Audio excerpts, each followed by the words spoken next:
Right, breaking news చూస్తున్నాం. భారత్ లో బంగారం ధరలు ఆకాశాన్ని అంటుతున్నాయి. బంగారం అనే పేరును సార్థకం చేస్తూ సామాన్యుడికి అందనంత వేగంతో పసిడి పరుగులు పెడుతోంది. అంతకంతకు పెరుగుతూ అందని ద్రాక్షలా మారిపోతుంది స్వర్ణం. ఆభరణాలంటే మక్కువ చూపే మహిళలు పెరిగిన ధరలు చూసి అవక్కవుతున్నారు. 10 గ్రాముల బంగారం కొనాలంటేనే కొన్ని నెలల కష్టం చేయాల్సిందే అంటున్నారు. నిన్న మొన్నటి దాకా 90,000లో ఉన్న బంగారం వేగంగా పుంజుకొని లక్షకు చేరువైంది. ప్రస్తుతం హైదరాబాద్ లో 10 గ్రాముల బంగారం ధర మరో 970 రూపాయలు పెరిగి 99,670కి చేరుకుంది. తాను కూడా తగ్గేదే లేదంటూ వెండి కూడా 98,800కు చేరింది.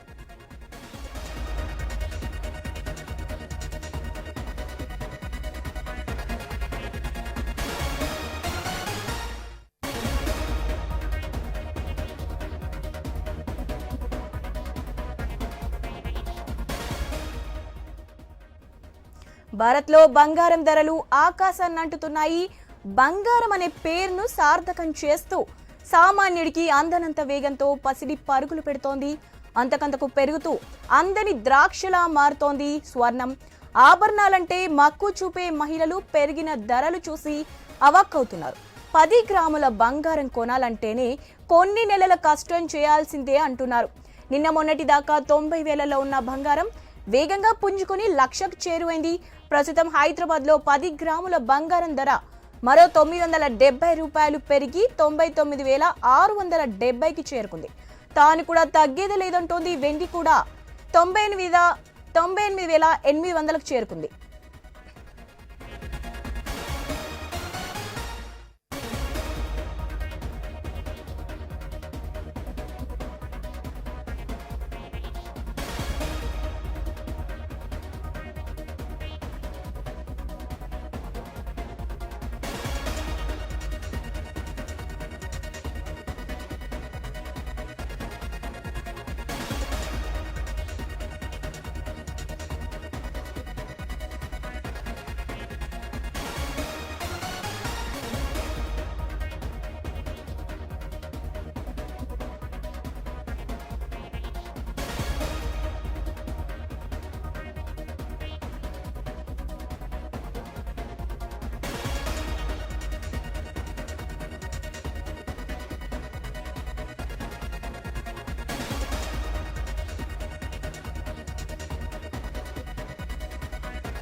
భారత్ లో బంగారం ధరలు ఆకాశాన్ని అంటుతున్నాయి. బంగారం అనే పేరును సార్థకం చేస్తూ సామాన్యుడికి అందనంత వేగంతో పసిడి పరుగులు పెడుతుంది.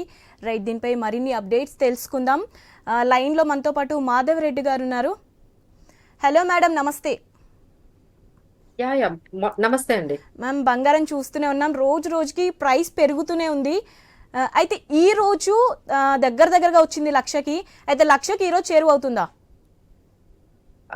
ఈ రోజు కాకపోయినా అయితే మనకి 1,00,000 తోనే ఆగిపోతుంది. అంటే మనం 1,00,000 అనేది ఒక సైకలాజికల్ ఫిగర్ అనేది పెట్టుకున్నాము. బట్ 1,00,000 తో ఆగుతుందా, 1,03,000 అవుతుందా, 1,10,000 అవుతుందా, అది కూడా మనకి అంటే ఈ 2025 ఇయర్ ఎండ్ కి 1,00,000 అయితే ఖచ్చితంగా 1,00,000 పైనే ఉన్నట్టుగా మనకైతే కనిపిస్తుందండి. ఎందుకంటే అన్సర్టనిటీస్ అనేవి ఇంకా అంతకు మించి పెరుగుతూ ఉన్నాయి. అంటే ఇప్పటి వరకు మనం చూసింది ఏంటంటే ఈక్విటీ మార్కెట్స్ మాత్రమే డౌన్ అవ్వడం చూసాము. ఎప్పుడైతే ఈక్విటీ మార్కెట్స్ డౌన్ అవుతాయో ఆ అమౌంట్ అంతా కూడా గోల్డ్ లోకి ఇన్వెస్ట్మెంట్స్, ఈ రిస్క్ ని మనం మేనేజ్ చేసుకోవడానికి గోల్డ్ లోకి వెళ్తుందని విన్నాం. కానీ ఈసారి ఇంకా ఏంటంటే బాండ్ వాల్యుయేషన్స్ కూడా బాగా పడుతున్నాయండి. అంటే బాండ్స్ ఏవైతే అంటే అప్పట్లో కొంత అమౌంట్ ఈక్విటీ మార్కెట్స్ లో ఎప్పుడైతే రిస్క్ ఉందో కొంత బాండ్స్ లోకి వెళ్ళేది. ఇప్పుడు ఆ బాండ్స్ కూడా పడిపోతూ ఉండడంతో యుఎస్ ఈల్డ్స్ ఎస్పెషల్లీ యుఎస్ లో ఈల్డ్స్ అనేవి పడుతూ ఉండడంతో మళ్ళీ ఆ అమౌంట్ కూడా ఇప్పుడు ఈ బంగారంలోకి రావడంతో ఇంకొంచెం ఫాస్ట్ గా, అంటే ఇప్పటికీ 26% పెరిగిందండి. అంటే 25 లో మనం ఇప్పటికీ స్టార్ట్ చేసి జస్ట్ 4 months అయింది. ఇంకా మనం ఏప్రిల్లోనే మనము కంప్లీట్ ఇంకా చేయలేదు. బట్ ఇప్పటికే 26% పెరిగిందంటే ఎంతలాగా ఈ ఇయర్ గోల్డ్ అనేది ర్యాలీ అనేది స్టార్ట్ అయిందో, ఇంకా కంటిన్యూ అవుతుందో మనం గమనించవచ్చండి. బట్ ఇక్కడతో ఆగేటట్టుగా, అంటే లక్షతోనే ఆగేటట్టుగా అయితే ఖచ్చితంగా కనిపించట్లేదు. ఇంకోటి ఏంటంటే మనకి కరెన్సీస్ కూడా కరెక్ట్ అవుతున్నాయండి. సో ఇది ఒక కొత్త ఇష్యూ లాగా కనిపిస్తుంది. అప్పట్లో కొంత అమౌంట్ యుఎస్ డాలర్స్ లోకి వెళ్ళేదండి. ఎప్పుడైతే రిస్క్ వస్తే కొంత బాండ్స్ లోకి వెళ్ళడము, కొంత గోల్డ్ లోకి వెళ్ళడము, కొంత డాలర్స్ లోకి వెళ్ళడం. ఇక్కడ ఏమవుతుందంటే యుఎస్ లో కొంచెం ఏవో మనకి అన్సర్టనిటీస్ ఎక్కువగా ఉన్నాయని డాలర్ వైపు కూడా వెళ్ళట్లేదు. సో ఆ అమౌంట్ కూడా మొత్తం వచ్చి ఈ గోల్డ్ మీదే ఇన్వెస్ట్మెంట్స్ చేసేటప్పటికి ఒక్కటే ఒక asset class, safest asset class for some time అనేటట్టుగా ఈ గోల్డ్ మీదకి మొత్తం అంతా కూడా ఇన్వెస్ట్మెంట్స్ వస్తున్నాయి. బట్ ఇది ఎంత వరకు అంటే అంటిల్ అదర్వైజ్ కొంచెం ఈ ట్రేడ్ టారిఫ్స్ దాని ఇంపాక్ట్ మీద ఒక క్లారిటీ వచ్చేంత వరకు, అంటే ఇప్పుడే కొంచెం ట్రేడ్ టాక్స్ అనేవి స్టార్ట్ అయ్యాయండి. బట్ ఆ ట్రేడ్ టాక్స్ అనేవి ఎంత ఫుల్ఫిల్ అవుతాయి, ఎంత వరకు ఈ డ్యామేజ్ అనేది ఆగుతుంది అని తెలిసేంత వరకు బంగారం అయితే పెరుగుతూనే ఉంటుంది. Right ma'am. అయితే మ్యామ్ ఈ మధ్యకాలంలో చాలామంది మొన్నటి నుంచి ఏమంటున్నారంటే ఇంకో 2-3 months ఆగండి, కంపల్సరీగా బంగారం తగ్గుతుంది అని అయితే వినిపిస్తుంది. కానీ ఇప్పుడు గోల్డ్ చూస్తే మాత్రం రోజు రోజుకు పెరుగుతుంది. అయితే ఎంతవరకు పెరగచ్చు అంటారు? అలాగే రీజన్స్ ఏంటి పెరగడానికి? సో ఫస్ట్ రీజన్ ఏంటంటే ఒక రకమైన అన్సర్టనిటీ, ఒక రకమైన కన్ఫ్యూజన్ అండి. అంటే ఏం జరగబోతుంది, ఎకానమీస్ అంటే బిగ్గెస్ట్ ఎకానమీస్, ఎస్పెషల్లీ రెండు ఎకానమీస్ అండి. చైనా ఒకవైపు బిగ్గెస్ట్, సెకండ్ లార్జెస్ట్ ఎకానమీ, అలానే యుఎస్ అనేది మనకి one of the biggest economy. ఈ రెండు ఎకానమీస్ లో కూడా ఈ ట్రేడ్ వార్ అనేది ఎప్పుడైతే స్టార్ట్ అయిందో అప్పటి నుంచి ఈ గోల్డ్ అనేది ఒక్కసారిగా పెరగడం అనేది స్టార్ట్ అయిందండి. ఈ పెద్ద రెండు ఎకానమీస్ మధ్యలో ఒక ట్రేడ్ వార్ అనేది స్టార్ట్ అయింది. బట్ ఇద్దరు కూర్చొని మాట్లాడుకుంటారా? ఆల్రెడీ అసలు 54% టారిఫ్ అనేది యుఎస్ చైనా మీద వేస్తే అది 125% అయింది. ఇప్పుడు అది అమాంతంగా 245% అయింది. సో ఈ 245% అనేది అసలు ఎవ్రీవన్ ఈస్ గెటింగ్ క్లూలెస్ అనమాట. దీని ఇంపాక్ట్ అసలు ఎంత దారుణంగా, అంటే ఎక్స్పెక్ట్ చేసేంత కన్నా, అంటే ఏదైతే ఈ టారిఫ్స్ ఇంపాక్ట్ అనేది అనుకున్న దానికన్నా చాలా ఎక్కువగా పడుతోంది, ఎక్కువగా జరగబోతోంది డ్యామేజ్ అనేది అందరికీ అర్థమైందండి. సో స్లోగా దాని ఇంపాక్ట్ అనేది కనిపిస్తుంది. సో ఈ రెండు ఎప్పుడైతే యుఎస్ చైనా ఇద్దరు కూర్చొని ఒక ట్రేడ్ డిస్కషన్స్ అనేవి ఫ్రూట్ఫుల్ గా జరిగి, మిగతా కంట్రీస్ అన్ని పర్వాలేదండి. లెట్స్ ఎగ్జాంపుల్ ఇండియా అనుకోండి. ఇప్పుడు మనకి వైస్ ప్రెసిడెంట్ వస్తున్నారు ఇండియాకి, యుఎస్ వైస్ ప్రెసిడెంట్ వస్తున్నారు. సో ఆయనతో కూర్చుంటున్నాము, మాట్లాడుతున్నాము, ఒక ట్రేడ్ అగ్రిమెంట్ అనేది జరుగుతుంది. అలానే యుఎస్ చాలా కంట్రీస్ తో ట్రేడ్ టాక్స్ అనేవి ఆల్రెడీ స్టార్ట్ చేసేసింది. But that is not the same with China. చైనాతో అయితే ఆ విధంగా జరగడం లేదు. సో దానివల్ల ఇంకొంచెం ఈ రెండు పెద్ద కంట్రీస్ ఎప్పుడైతే డి అంటున్నాయో, సో కొంచెం లార్జ్ గానే కొంచెం నెగిటివ్ ఇంపాక్ట్ ఉంటుంది. ఎకానమీస్ అన్ని కూడా తలక్రిందులుగా అయ్యేటట్టుగా, అంటే ఒకవైపు కరెన్సీ ఇష్యూస్ కూడా రైజ్ అవుతున్నట్టుగా కనిపిస్తున్నాయి. బాండ్ అంటే మిగతా అసెట్ క్లాసెస్ కూడా, అంటే ఇప్పటి వరకు మనం ఈక్విటీ ఒకటే డిస్టర్బ్ అయింది, స్టాక్ మార్కెట్స్ ఒకటే క్రాష్ అయ్యాయి, ఇవి మాట్లాడుకుంటున్నాము. బట్ మిగతా అసెట్ క్లాసెస్ అయిన రియల్ ఎస్టేట్ చూసుకోండి, లేకపోతే మీరు బాండ్స్ చూసుకోండి, తర్వాత కరెన్సీస్ చూడండి, అన్ని కూడా కొంచెం వాల్టిలిటీ అనేది కనిపిస్తుంది. సో దాని ఇంపాక్ట్ అనేది వీటి మీద పడుతుంది. సో డెఫినెట్ గా అయితే ఈ మధ్య కాలంలో అయితే మీరు అయితే ఎక్స్పెక్ట్ చేయలేరండి. అంటే గోల్డ్ అనేది తగ్గుతుంది అనేది ఒక 2-3 months లో అయితే మాత్రం మేబీ వీళ్ళిద్దరూ ఒక అగ్రిమెంట్ కి వస్తే, అట్లీస్ట్ యుఎస్ అండ్ చైనా ఒక అగ్రిమెంట్ కి వచ్చారు, ఇప్పుడు అంతా కూడా కొంచెం సెటిల్ డౌన్ అవుతుంది అనగానే you can see some kind of మీ కరెక్షన్ అనేది గోల్డ్ లో కనపడుతుందండి. బట్ అది ఎప్పుడు జరుగుతుంది అనేది ఎవ్వరం చెప్పలేము. ఎందుకంటే Trump is equal to uncertainty, Trump is equal to risk and వాల్టిలిటీకి ఆయన లైక్ సినానిమస్ గా ఆయన తయారయ్యారు కాబట్టి. అయితే మేము సోషల్ మీడియాలో ఎక్కువగా 50-55 అనేసి వింటున్నాం ప్రైస్. అయితే గోల్డ్లో కూడా ఏదైనా కరెక్షన్స్ చూస్తామంటారా?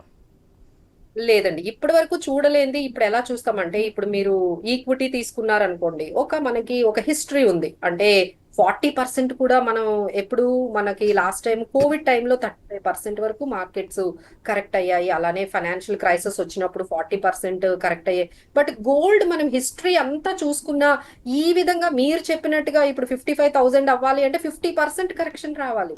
అసలు ఎప్పుడైనా గోల్డ్ లో 50% కరెక్షన్ అనేది ఎప్పుడు అంత ఎక్కువగా రాలేదండి. So maybe but we have మనం అందరం కూడా యాక్సెప్ట్ చేయాలి. చాలా ఎక్సెసివ్ గా పెరిగింది. చాలా అనీవన్ గా కూడా గోల్డ్ పెరిగింది. బట్ 30-40% మీరు ఎక్స్పెక్ట్ చేయకూడదు. ఎందుకంటే రిస్క్స్ అనేవి ఇన్ఫ్లేషన్ అనేది చాలా పెరుగుతుందండి. ఎందుకంటే gold always go with the inflation. Inflation ఎంత పెరిగితే గోల్డ్ అంత పెరుగుతుంది. సో బయట ఇన్ఫ్లేషన్ కూడా అంతే పెరుగుతుంది కదండి. యుఎస్ లో ఇంకా ఇన్ఫ్లేషన్ పెరుగుతుంది అంటున్నారు, లేకపోతే వాళ్ళ ఇన్కమ్ లెవెల్స్ తగ్గుతాయి అంటున్నారు. సో ఈ ప్రాబ్లమ్స్ అన్నిటిలో కూడా మనకి ఇంత తొందరగా క్లియర్ అవుతాయి, ఏవైతే క్రియేట్ అయ్యాయో అవన్నీ కూడా క్లియర్ అవుతాయని లేదు. బట్ కరెక్షన్ అయితే వస్తుందండి. బట్ మనం ఎక్స్పెక్ట్ చేసుకున్నట్టుగా లేకపోతే మీరు ఎక్స్పెక్ట్ చేస్తున్నట్టుగా 50% అయితే కరెక్షన్ ఎక్స్పెక్ట్ చేయలేము.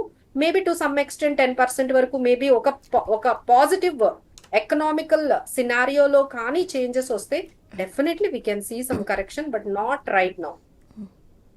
మ్యామ్ అయితే వెండి కూడా ప్రైస్ ఎక్కువగానే నడుస్తుంది. సో కంపేర్ టు ఏంటి డిఫరెన్స్ ఏంటి, అలాగే లక్షకు అది కూడా దగ్గరలో వచ్చే ఛాన్సెస్ ఏమైనా ఉందా సిల్వర్? అసలు ఈ రెండిటి మధ్య మనం గోల్డ్ సిల్వర్ రేషియో అంటామండి. ఇది చాలా అన్ఈవెన్ గా ఉంది. అంటే ఎలా ఉంటుందంటే గోల్డ్ ఒక ఔన్స్ ధర మనం చూసుకుంటే, ఒక సిల్వర్ ఒక ఔన్స్ ధర చూసుకుంటే ఆ రెండు డివైడ్ చేస్తే 105 రేషియో అనేది చాలా ఎక్కువ అండి. అంటే వీటికి ఎప్పుడు కూడా అంటే గోల్డ్ కి సిల్వర్ కి ఔన్స్ ధర 100 కన్నా బిలో ఉండాలి. బట్ 100 ఏంటి 105 110 ని దాటిపోయిందండి. అంటే సిల్వర్ ని మించి గోల్డ్ అనేది ఎప్పుడు చాలా ఎక్కువగా పెరిగిపోయిందండి. సిల్వర్ ఇప్పటి వరకు చూసుకుంటే 15% మాత్రమే రిటర్న్ ఇచ్చింది, వేరాస్ గోల్డ్ అయితే 26-30% రిటర్న్ ఇచ్చింది. సో ఇప్పటి నుంచి మేము ఇచ్చే సలహా ఏంటంటే గోల్డ్ కాస్త ఆగి సిల్వర్ పెరిగే అవకాశాలు అయితే ఎక్కువగా కనిపిస్తున్నాయి. సో ఎవరైనా ఇంకా ఈ గోల్డ్ ని మనం క్యాచ్ చేయలేకపోయాము, అయ్యో సరైన టైంకి ఇన్వెస్ట్ చేయలేకపోయాము అనుకునే వాళ్ళందరూ కూడా సిల్వర్ నైనా కనీసం క్యాచ్ చేయండి. ఇప్పుడు ఇంకా అది చాలా తక్కువ రేట్ లో ఉంది కంపారిటివ్ గోల్డ్ తో. మనం అసలు సిల్వర్ ఎప్పుడో 1 lakh దాటిందండి, ఇప్పుడు దాటడం ఏంటి? సో మనం చాలా సార్లు చూసాం సిల్వర్ అనేది 1 lakh అనేది టచ్ అయిందని. బట్ ఆ తర్వాత సిల్వర్ అనేది ఆగిపోయింది. బట్ గోల్డ్ 70,000 నుంచి 1 lakh కు వెళ్ళిపోయింది. సో మీరే గమనించవచ్చు సిల్వర్ అనేది చాలా వరకు ఈ ర్యాలీలో పార్టిసిపేట్ చేయలేదు. సో నెక్స్ట్ ఏదైనా ర్యాలీ కనిపిస్తే మీకు సిల్వర్ లో కనిపించవచ్చు. సో మనం గోల్డ్ ర్యాలీని క్యాచ్ చేయలేదు అనుకునే వాళ్ళు ఇప్పుడు సిల్వర్ ఈటీఎఫ్స్ లో కానీ సిల్వర్ లో కానీ పెట్టుకున్నట్లయితే డెఫినెట్లీ ఫ్యూచర్ లో మంచి రిటర్న్స్ ఉంటాయి. Right ma'am.